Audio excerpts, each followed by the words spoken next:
Hi, welcome everyone to this interesting video. We're going to discuss today income inequality and poverty. This is the chapter 20 of Gregory Mankiw. This is the book of Principles of Economics, 7th edition. So first, this introduction will provide us like the path that we will continue during this video. Winston Churchill quote: "The inherent vice of capitalism is the unequal sharing of blessings. The inherent virtue of socialism is the equal sharing of miseries." So then, why this is important before going to Adam Smith's invisible hand? Because of this quotation of Winston Churchill automatically brings to our mind that there is a problem or there is a trade-off between efficiency and equality. So then this is something that we will discuss throughout this chapter. Then when we talk about Adam Smith's invisible hand, the idea is like the government shouldn't involve at any time during the market process. Then it guarantees that the normal distribution of the market will be done. Then the idea is like in the previous chapters, we already understood why some people have different incomes. We already know that this is due to factor of supply and demand. Maybe we know about inherent ability, something associated with human capital, compensating differentials, discrimination, and so on. So this is why maybe some different people, they have different incomes.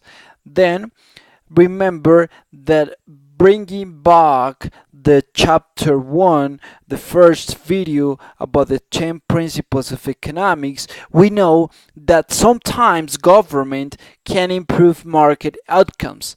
It means that when we have the results of crossing supply and demand, these resources shouldn't be allocated in that place, so maybe government can go into the market, make some adjustment, and provide a reallocation of this outcome.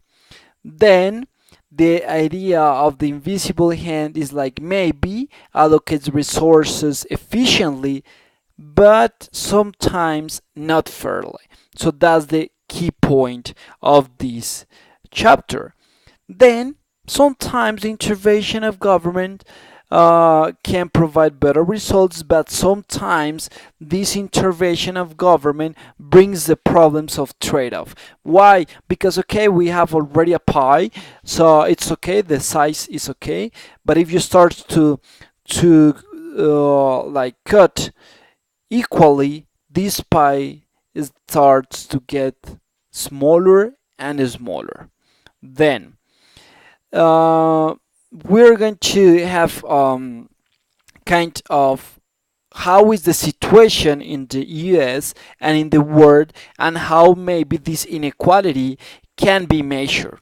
Okay, so then the idea how we can start to have some numbers about inequality. There are different ways, different methods, so we're going just to explain one of them. We can line up all the families in the economy. How we can line them? We can align them by the income of those families. Then we have this one in fifth groups. Okay, so then you put all the families in that, and how I'm going to put this one here and this one here. So the classification should be the annual family income. Then we have here how we call is the bottom fifth, second fifth, middle fourth, and top fifth. Then here I'm going to allocate all the families who or whose income is lower than $27,218. Okay, then the second one should be between this interval. The third one should be between intervals. The fourth should be this one, and this is the top fifth, higher than $115,866 per year. So then this is classification. So if you are in the US, if you're in another country, in India, Bangladesh, Pakistan, Colombia, you cannot be that, because it obviously depends on the prices of the economy. Definitely, if you are in other place, for example, in my case, I live in Mexico, then this cannot apply. The intervals should be different, right? Then the idea is like you classify them. Then I already have this table, which is taken from the US Bureau of the Census. So here we have the years, different years like 1935 up to 2011. So here we have the groups that I already said, and here is the fact. Here we locate this percentage. So what does it mean? Basically, it means that of all income generated in 2011, the bottom fifth of people lower than $27,000 per year, the families, they got 3.8 of total income, right? Then you have this one. If you have like almost 100%, it means like all people are poor. They're equal, but all people are poor because they are in this place. Okay, so this is the, again. So here, what we can see here for that is like less people is in this bottom line. So maybe the situation is not really bad for the bottom fifth. So because there is less, there is less people here, and maybe we need to find more people here, here, here, here. Okay. Then, what about the situation of the second fifth? We see almost the same behavior as the previous one. So we see like the second fifth, they are located in this place. 9.3% of the families located in the second fifth, they get 9.3% of the total income of United States in 2011. Then in the middle fifth, we have here a reduction. Okay, what is bad? Because maybe this is not a good one, because they maybe in the middle fifth there are not more people here, and then they're not getting too much. And then this is a problem, because already here 4/5 there are people with high levels of incomes. So then if they got more here, is because there is more concentration in the fourth and top and in the fourth fifth, or the top fifth. So then the richest people, they are even richer, right? And then here we see exactly the same, how there is an increase. So this is astonishing. Why? Because you see here how the just this part, the 40%, I would say better that here the top fifth, so the 20% richest family, they have almost 50 part of the pie. And then the top fifth, they got 21.3%, and we see here how different it is. So this is incredible, because just the top 5%, so the people that they have more money, they got you see here like 1/4 of the total income in the United States, which is really incredible. Then just interpretation, say before, for example, in 1935, sorry, between the or inside the bottom fifth, 4.1%. So you would say that all the families that lie in this range owns 4.5% of total income. So here they have 21.3%, which is incredible. Then we're going to talk about a little bit about inequality around the world. Before that, it's important to consider that it's really, really, really hard to have a really good database, a good consensus. This is not because the countries they report bad information. This is more because families, or sorry, countries, they report in different ways data, which makes not comparable this data. Here is the information of the inequality measure. So this is the, here in the y-axis we have the inequality measure. So here, the more you get to zero, this is a more equal distribution, and the more you get higher is because you have less equal distribution. We have here like 22 highest in population countries in the world, and we see here the distribution. You can see here before understanding better the numbers that the more equal country in the world is Japan, and the more unequal is South Africa, and United States is here just higher than these countries. Here, how is measured that?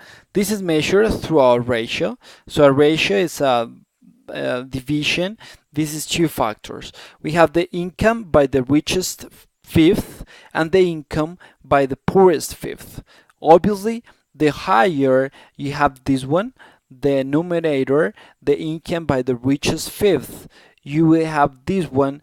This one should be higher, right? So then you should lie in an more unequal country compared with by the poorest fifth. Then that's the part. Then another way to measure is about the poverty rate. So the poverty rate is the percentage of population whose family income falls below an absolute level called poverty line. Then this poverty line is set by a federal government, more or less roughly is 3 times the cost of providing an adequate diet. So if the diet per day is $5, you need to earn less than $15 to lie in the poverty line. Just for saying some numbers to understand better this idea of the poverty line. Obviously, this is changed every year because this is taking into account the level of prices.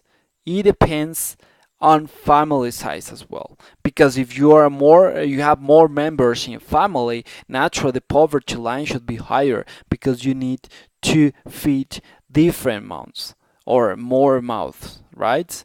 In 2011, median family, what is the median family?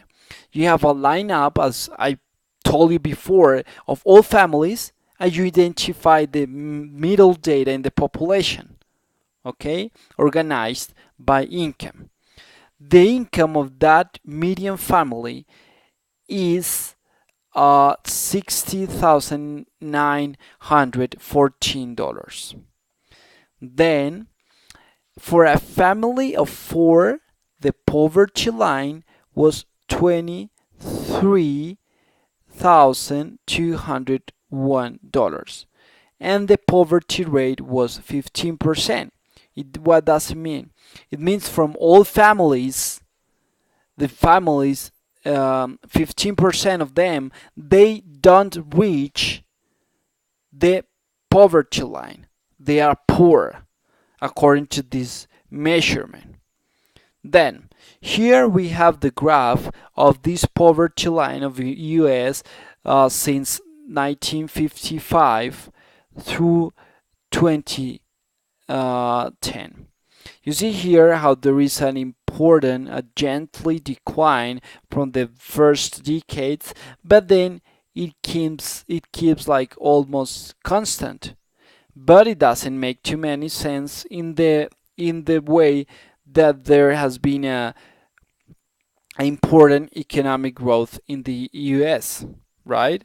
Then this important part that John F. Kennedy says is like rising tide lifts all boats. That was true the first 2 decades, but then after was the same level. Why? This is likely due to inequality, because before we saw this table of the concentration of incomes in any fifth of families, and we see how the fifth, the top fifth group, they have more income than before. Then this should be a fact that this wasn't true of John F. Kennedy. Then who is poor? Then this is really nice, because before we say about this 15%, but we need to go inside. And then this is like the group you are, likely the poor you can become. Because, for example, from all person is 15%, but this is not for all the groups. For example, white and not Hispanic, it means like pure Americans, it should be 9.8%. It means if you are white and you are not Hispanic, you likely 98.8% you will be poor, which is low.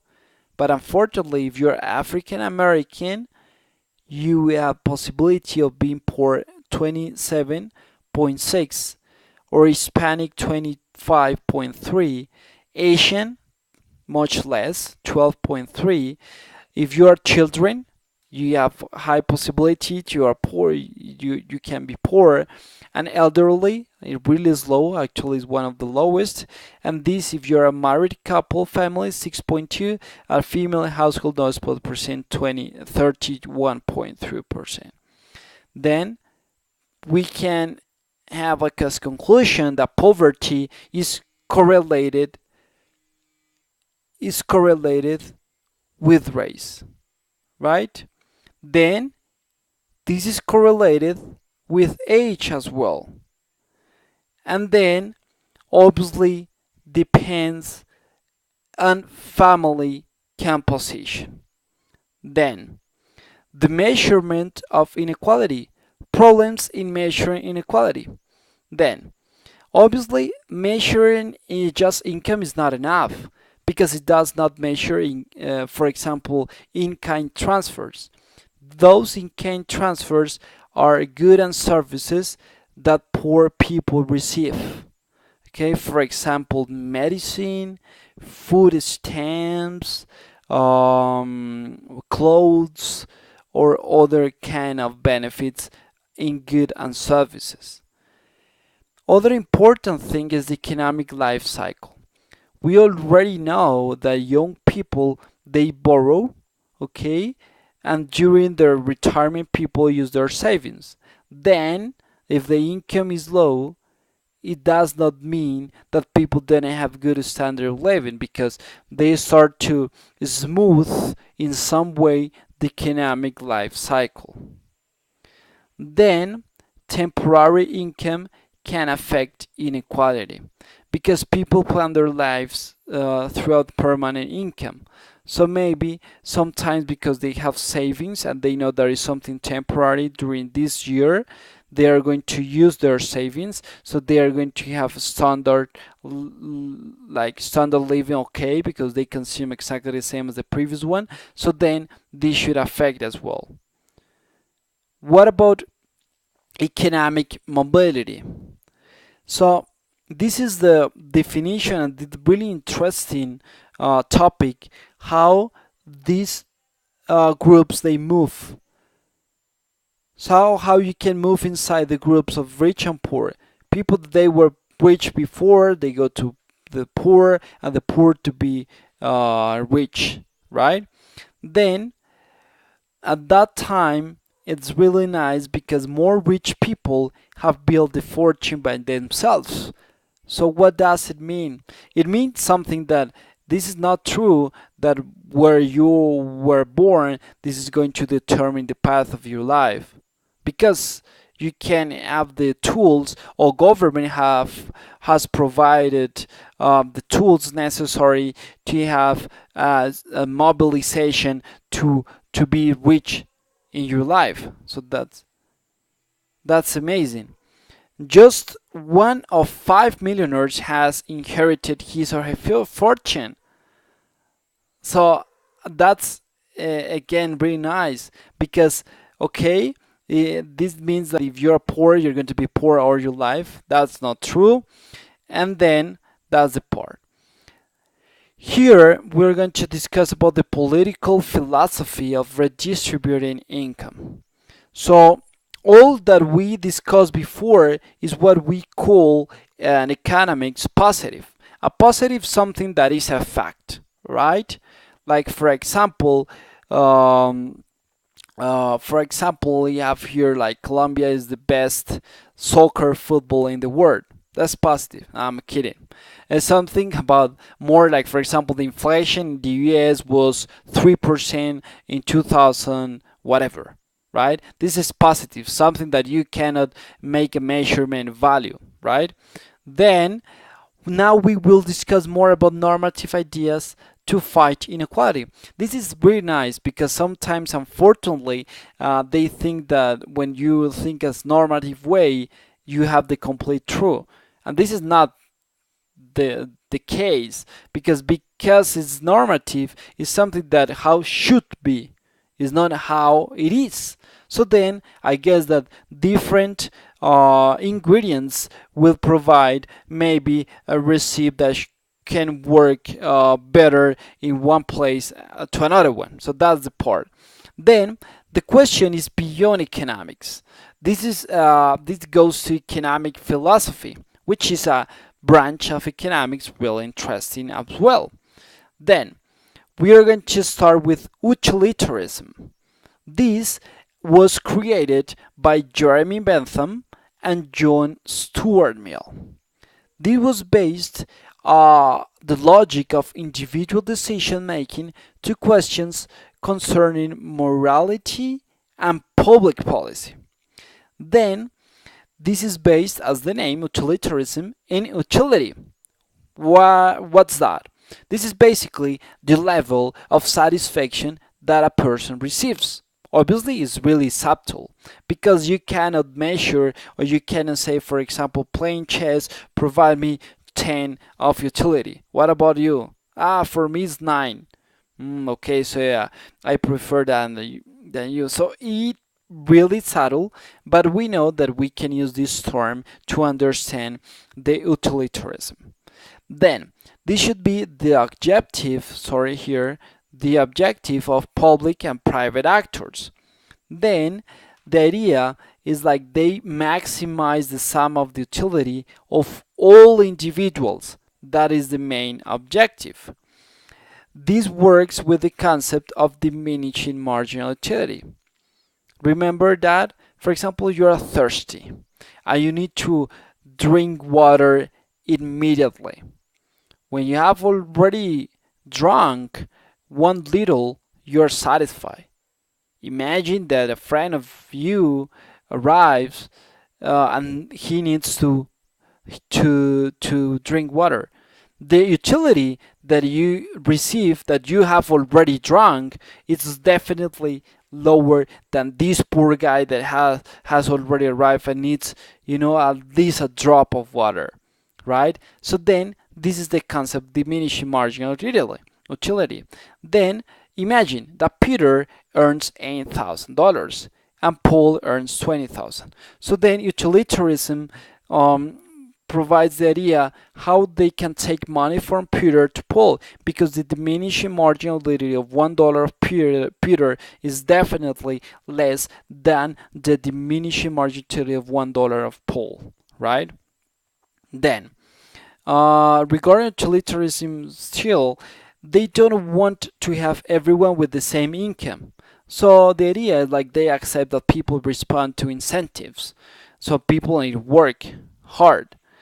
Government compensates some differences, but they need to take into account no affect people to work hard, because they cannot take the money from individuals that they start to say, or individuals start to say, okay, come on, I don't want to exert any effort anymore because government's taking money from me. Okay, that's a really important part. So here we have one guy which is really thirsty. Then here we have a guy which is in the desert as well. And then here we have a bucket but leaky bucket, right? So the point is like it happens with the government because when they take water from this oasis to this guy, maybe you will lose a lot of water. Then the point you need to smooth this movement to get this guy better, right? So that's the part. But obviously, take into account that this guy still exert effort to work hard, right? That's the point. Then we will discuss about liberalism. This is more about John Rawls, A Theory of Justice. This is really metaphorical book that he wrote, but I guess interesting because the premise is like society's institutions, laws, and policies should be just. This just is something really subtle. What is justice? What is something that is just for you, but maybe for me it's not? But then this is something that public policy should be designed out of the system. Something that is not poor, is not in the middle, is not in the highest income range, but the aim should be improve the worst of person in society. This should be the objective. Then this maximizes the minimum utility, different from the utilitarianism that you maximize all utility of all society. This is called the maximum criterion or criterion. It does not pretend to eliminate inequality as well. And then this would be kind of social insurance because maybe you have bad luck, you still have the basic necessities and you cannot be a person in need, right? Then at the end of this solution, this is pretty much similar to the previous one because at the end, people should try to work hard and should try to avoid being poor to receive these kind of benefits. Then the other one is the libertarism. This libertarism is like the government should not take from some individuals and give to others to achieve any particular income.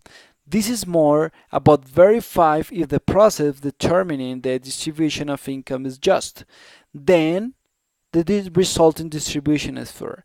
It means if you are poor, it's not because you have bad luck, you have problems. This is because you are lazy and you didn't take the opportunities to have a good standard of living. Then it is more provided to equality of opportunities and then is more important than equality of income. Then we are going to discuss about policies to reduce poverty. Again, we are talking about normative topics that they are not 100% sure if they were true, all the countries would be no poverty at all. Then there are large debates, but the common conclusion should be a safety net. Should be, I'm going to allow you to go down, but until certain point. Then poverty people tend to have, unfortunately, homelessness, drug dependence, health problems, teenage pregnancy, illiteracy, unemployment, and low educational attainment. Then there are different ways to try to eliminate poverty, right? So there are different ways to eliminate poverty, and we're going to discuss throughout them. The first is the minimum wage laws that we already discussed before. We saw in chapter 6 and we had a look with supply and forces, right? Here we know that if it's too high, then unskilled workers, they will be out of the market, they will be unemployment. Instead of helping them, I'm going to prejudice them in some way, right? So then will fall in unemployment. It will depend obviously on elasticity as well. Remember elasticity? We have here supply and demand. We have here a very inelastic demand, and here we have a huge, and let's say normal unemployment. Then this is the minimum wage. This is unemployment. Then the other one, I exaggerate the demand curve, very elastic, really flat, and then the unemployment definitely is higher. So then, if the demand is really inelastic, this should be okay, but this is on the other side elastic, this should be worse for poor people. The other one is about welfare. Welfare is a term that encompasses various government programs to have better standard of living. Then, one of them is the temporary assistance for needy families, TANF, assist families with children where no adult able to support a family. Or the other one is the supplemental security income, SSI, which is addressed to people sick or disabled. As you can see, those are more about people that they have something external, because this is because of family, children, or the other one because you are sick or disabled, not because you have low income per se. Then sometimes those programs are unfortunately really bad because there are incentives to become needy. Okay, so you say, okay, you can say that you are now sick and ask for your hospital or your doctor and say that you cannot work anymore and will start to receive supplemental security income. Or maybe teenage women, they know that they can have children, and if they support that they leave or they are single mother, then they will receive this one. Unfortunately, people think in that way. So then this program cannot work, because at the end of the day you create incentives to people to be needy at the end of the day. Then we have this one, the negative income tax. So every time government intervenes, it affects distribution in income. Then we have like high incomes families will pay a tax based on their incomes. Low incomes families will receive a subsidy. Then we have this one, a normal or like formula. It's an example how this next negative income tax can work. This is tax owned is like 1/3 of the income minus 10,000. So for example, if you earn 60,000, then you need to pay 10,000. Why? Because 60,000 over 3 is 20,000. 20,000 minus 10,000 is 20,000. Then 90,000, you exactly may make the same process, and then you lie that you need to pay 20,000. But on the other side, you earn $20,000, you get zero, and this one you receive a check at the end of the year of 5,000.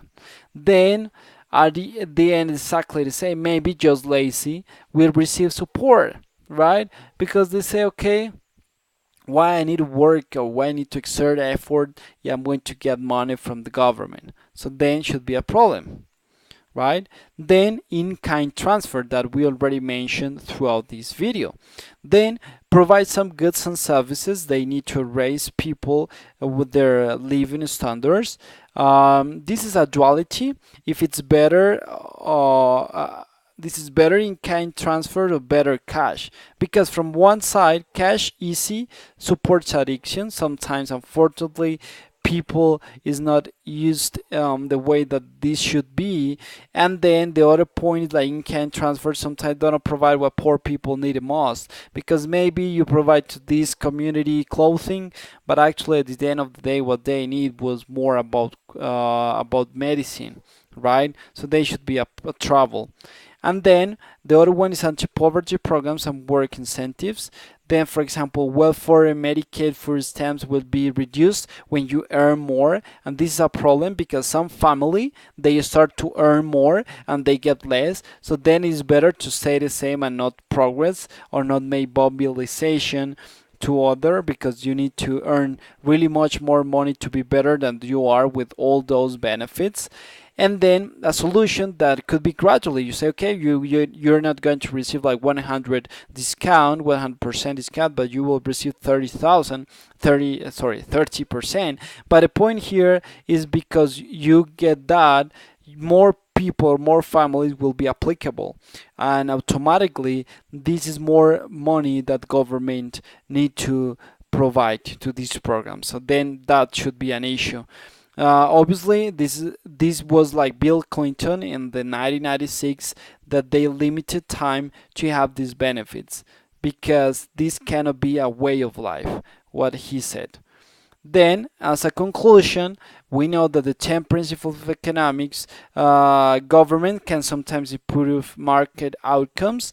Then, it is not easy to identify how this should be applied in practice because all the politicians and policymakers, social planners, they still can identify what should be better, what should be the combination, the exact recipe, and there's a normal trade-off between efficiency and equality.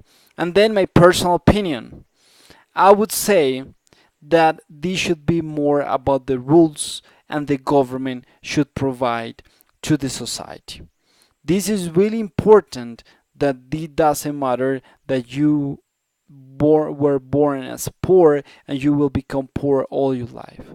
This is amazing how the government can provide the tools to go throughout a life that should be better. So my point of view is like life is tough, but government can make it easier. And this should be enforced with better education for all people, and then the policies can be applied really what people need to take, not for free riders. That's all for today. I really love that you're still watching my videos and see you next time. Bye bye.